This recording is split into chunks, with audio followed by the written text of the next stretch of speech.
Actually, myself have a lot of questions, but we will proceed again for the next speaker. And it's my pleasure and my honor to introduce Professor Dr. Nader Hanna. Professor Dr. Nader Hanna is a very good example of Egyptian professor who travel and migrate to United States, Maryland University, and he's still keeping all touches and all responsibility to come again and teach us. And we are honored to have him 2 days ago in the National Cancer Institute. He delivered a very wonderful presentation. And Professor Dr. Nader Hanna is a professor of surgery, GIT specialist in the Maryland University. His presentation today will be about cytoreductive surgery and HIPEC in peritoneal surface malignancy. Professor Dr. Nader, please. Thank you very much for the kind of introduction. I'm very happy and glad to be here, and I'm obviously proud to be an Egyptian. So my talk today is about cytoreductive surgery and hyperthermic intraperitoneal chemotherapy in peritoneal surface malignancy. I have no financial disclosure. So peritoneal dissemination, as you see in the picture, is often delayed in diagnosis because you can see that the imaging study are often undiagnostic because the tumor are very small. Most of these patients actually have aggressive spread in the local and regional spread. There's no distant metastasis in frequently of cases, and most of these patients will die from disease progression and bowel obstruction. So the goal of cytoreductive surgery and hyperthermic intraperitoneal chemotherapy is really to maximize tumor debulking and cytoreduction and hopefully increase the effectiveness of a chemotherapy, minimize toxicity and obviously post-operative complication because this is an extensive and major procedure. And obviously our utmost goal is to improve survival and quality of life for these patients.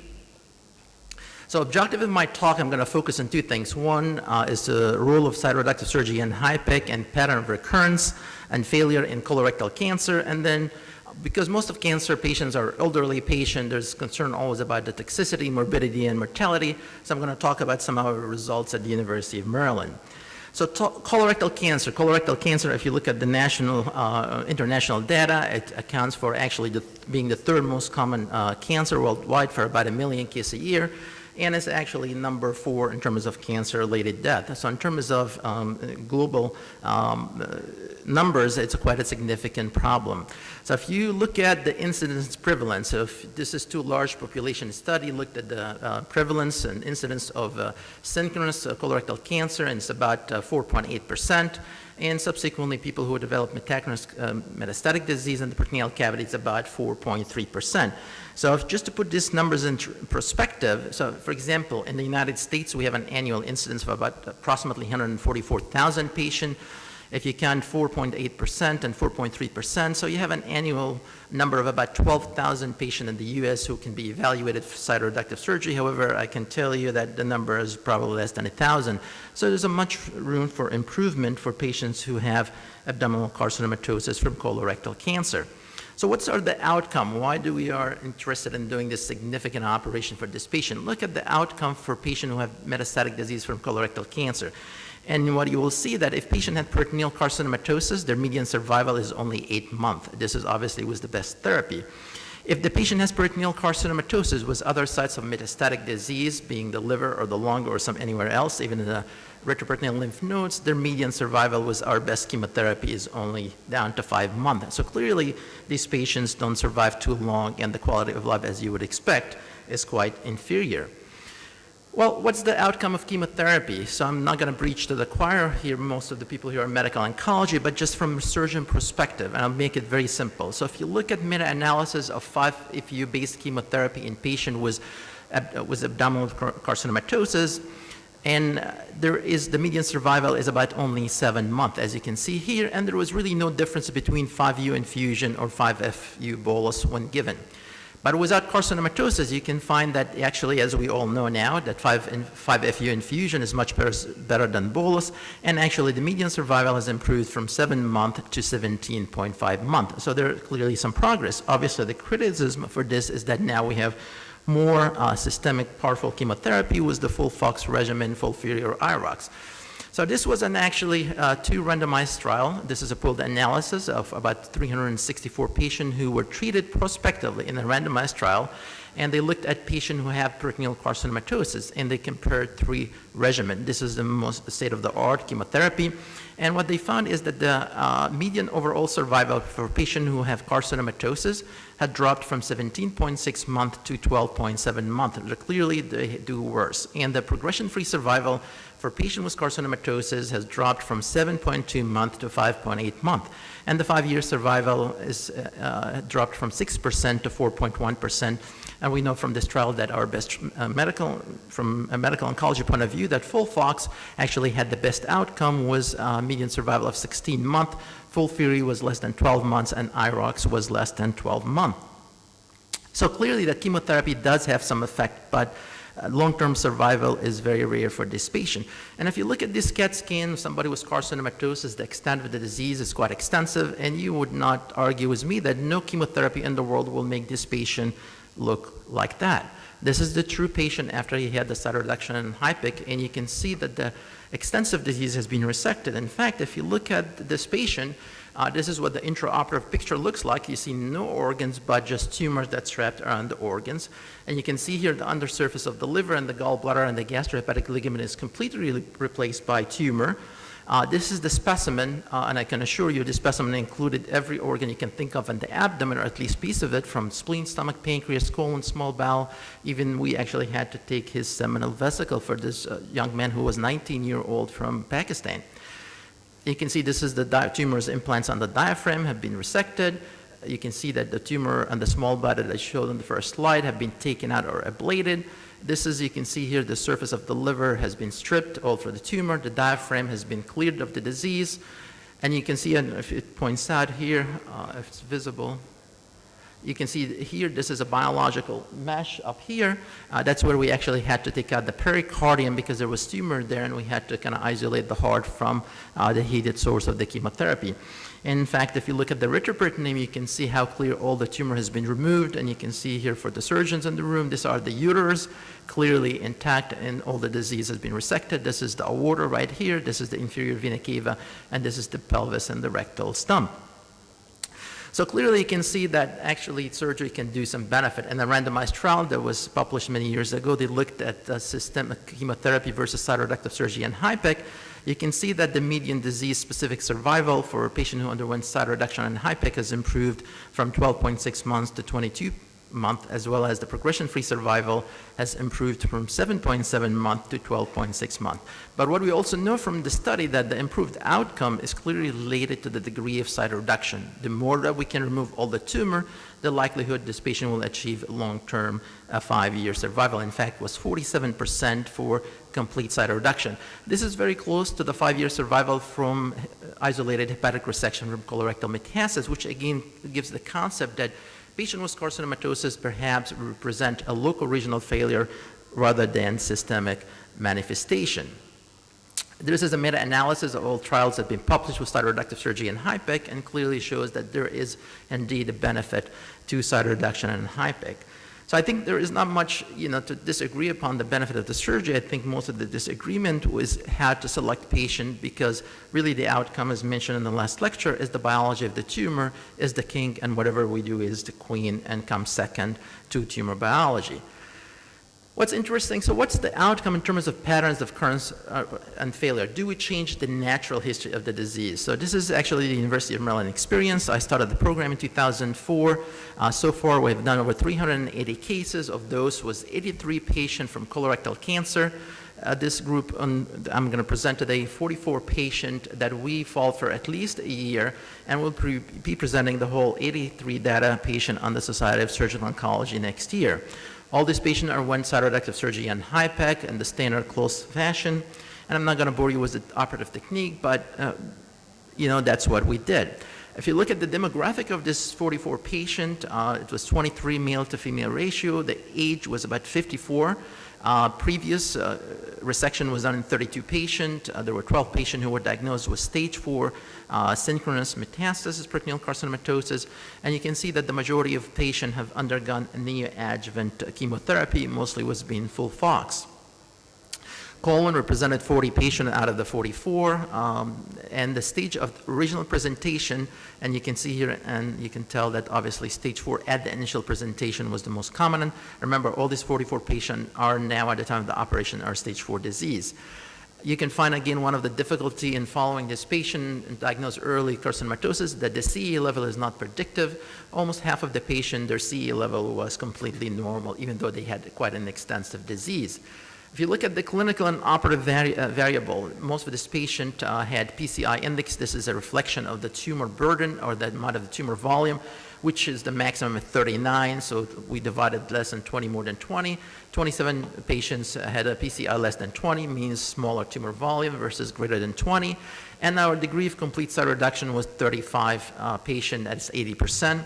Operative time, this is a long operation, was about 6.5 hours. It ranged from 200 minutes to over 1,200 minutes. That's 20 hours. That's the longest operation I've done.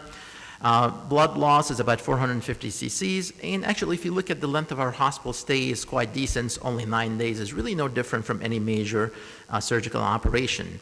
Bowel resection, you can see, included colon, low anterior resection, proctectomy. Colon anastomosis was done in 25 cases, including one coloanal, and actually our diverting oleostomy, even though we have a high rate of colon resection, was only one patient, 10%. So we can actually do quite well with primary anastomosis, and we actually, in 9 patients, we associated cytoreduction with liver resection. Look at the outcome. 18 patients had grade 3 and 4 toxicity, mostly were abdominal complication. Reoperation required in about 14% of patients, and we have a mortality of 4.5. One patient had an MI and postoperatively number 5, and the second patient had a pulmonary complication and expired at day 29. So it's quite decent in terms of mortality. If you look at the international data on cytoreductive surgery in HIPEC, it can be as high as 12%. But look at our survival. If you look at the median follow-up time was 1.5 years for this patient, at least at the time of the follow-up, 30 patients were alive. We have not reached the median survival for this patient yet, and our 1-year survival is 78%. Our 5-year survival is quite remarkable at 64%. And again, this is very similar to the increased survival that we see with isolated hepatic metastasis. Clearly, our outcome is related to our patient selection. Look at our recurrence-free survival. Out of the 44 patients at a follow-up of almost 20 months, 22 of the 44 patients, that's 50% recurred. The 1-year progression-free survival was 79%, 5-year was 22%. And interesting, when you look at this peritoneal recurrence-free survival versus systemic, you'll find that for the peritoneal, first recurrence was 31.7 months, that's over 2.5 years. And the 5-year recurrence-free survival is 43%. So it's, again, the numbers speak for themselves. Systemic recurrence was, the 5-year recurrence-free survival was 71%. So you can see that we somehow were able to change the natural history of the disease. I have to assure you that most of this patient also received adjuvant chemotherapy. Moving on to the elderly, as I said, most patients with cancer, at least in the United States, are elderly, above the age 65. So in the same database, we looked at the patient who were age 65 and older. These are obviously older patients. They have associated comorbid condition. Same indication for the surgery, but this included different histology, not only colorectal cancer, but also gastric appendix, as well as mesothelioma and some sarcoma. If you look at the demographic, you'll find that the median age was 68, so they were pretty old patients. Most of this patient has some form of comorbid condition, with hypertension most prevalent, 22 patient. That's a little bit over half of the patient had hypertension. You can see that the ECOG status was 0 or 1, so we obviously pick up the patient in terms of their performance status, because we know from published data that these are patients who have the best outcome. In terms of pre-albumin nutrition is about half and half, and you can see here the list of histology that in this patient was predominantly was appendiceal, followed by mesothelioma, colorectal, and then others, which included ovarian cancer as well. If you look at the PCI, the median was 21. The CCR, which is the degree of the cytoreduction, again, was 0 in about 57% of patients. That's indicative of the extent of the operation. And you can see here the operative procedure included obviously various organs being resected, with colon resection and splenectomy being the most common 2 organs resected. Estimated blood loss again was 400, and operative time was about 7 hours for this elderly patient. Length of stay, even though this was elderly patient above the age of 65, remember the length of stay is 9 days. There was no different from the earlier study we looked at the colorectal when their median age was 54.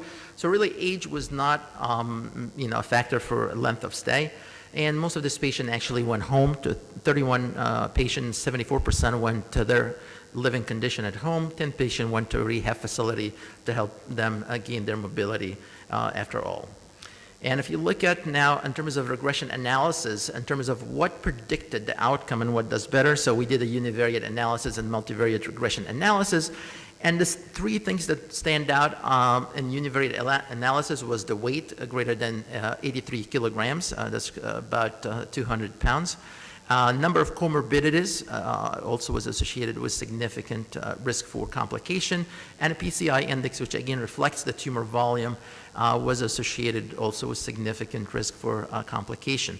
This was on the univariate analysis. When we did the multivariate analysis, what stood out is still the weight and the PCI index, and the number of comorbidities actually did not show statistical significance when you did the multivariate analysis. In terms of histology, whether it was appendiceal versus other, there was really no statistical difference. The number of organs resected, whether we resected 1, 5 organs, there was no difference. Splenectomy, because this is sometimes associated with increased morbidity and mortality in the elderly patient, was no significant difference, and you expect because in this old population, the spleen probably does not have much of an immunological function at that age. Operative time, again, there was no difference whether we spent 7 hours or greater than 7 hours performing the procedure. EBL, whether it was less or more than 500, also was not associated with any significant difference in terms of complication. Now, if you look at the overall survival for the entire cohort of 43 patients, you'll see that the median overall survival for the entire cohort was 30 months. Remember, this is a mixed histology. If you remember, the colorectal specifically was the median survival has not been reached. Our 1-year survival was 61%, 3-year survival was 34%, and the 5-year survival was 22%. So again, this is quite remarkable in terms of outcomes for this patient. So in summary and conclusion, cytoreductive surgery and HIPEC, which I really specifically mean cytoreductive score of 0 or 1, that's mean we have resected all macroscopic disease and what's left is microscopic, can achieve durable long-term survival in patients with peritoneal carcinomatosis for colorectal metastasis. Morbidity and mortality is very comparable to any major surgical procedure, whether it's a Whipple or even colon resection. Cytoreductive surgery and HIPEC for colorectal cancer is associated with 30% peritoneal first recurrence and 20% systemic first recurrence for overall 50% recurrence rate. But again, I'm stressing the fact that surgery in combination with chemotherapy as a part of a multidisciplinary approach to the management of this patient is really the key to success for this patient. In the elderly, a patient 65 and older, PCI index, which again reflects the tumor biology and tumor burden, as well as patient weight, was the most 2 significant factor associated with increased complication that was seen on the multivariate analysis was a p-value less than 0.05. I would like to take this opportunity to invite you all to attend our 3rd annual workshop on peritoneal surface malignancy management. This is an international gathering in Baltimore, and I would love to see most of, not all of you there come to Baltimore. I'll make sure you guys get a good treat when you come to Baltimore. And thank you very much for your attention, and it's been a great pleasure.